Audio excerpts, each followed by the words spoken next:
Магиялық отбасы. Оқыған Гүлхан Сейтқазықызы. Сиқырлы үн YouTube арнасына жазылып, лүпіл басуды ұмытпаңыздар. Баяғыда таулармен қоршалған кішкене ауылда бір ерекше отбасы өмір сүріпті. Бұл отбасы ерекше күшке ие сиқыршылар болған.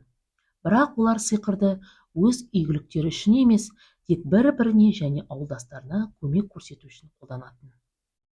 Отбасының әкесі Айдар, ол өте қарапайым көрінгенмен, шын мәнінде ерекше дарынға ие болған. Ол сиқырлы бақшасы болған, бірақ ол жай бақша емес еді. Әрбір ағаш, гүл, тіпті әрбір бұтақтың сиқыры күші бар еді. Айдар бақшасына өсіп шыққан өсімдіктермен сөйлесе алатын.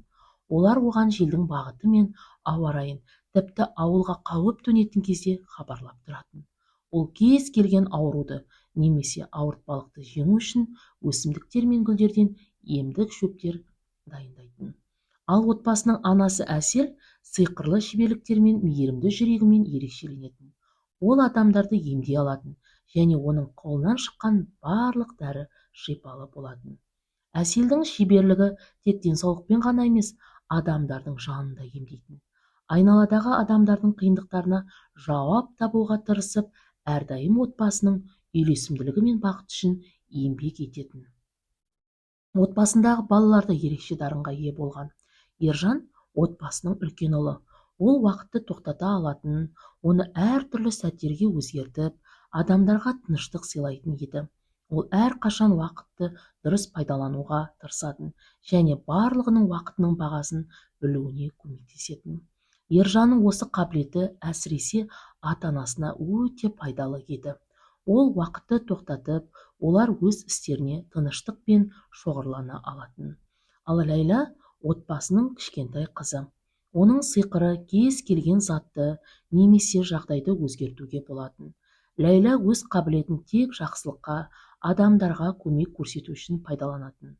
Ол ойлаған кезде ештеңе өзгермей қалмайтын.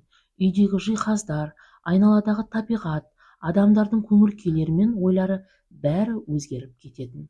Бір күні ауылға қараңғы зұлым сиқыршы келді. Оның есімі Қара Шұбар. Ол тек өзінің зұлым күшін таратып, бүкіл әлемді өзіне бағындырғысы келді.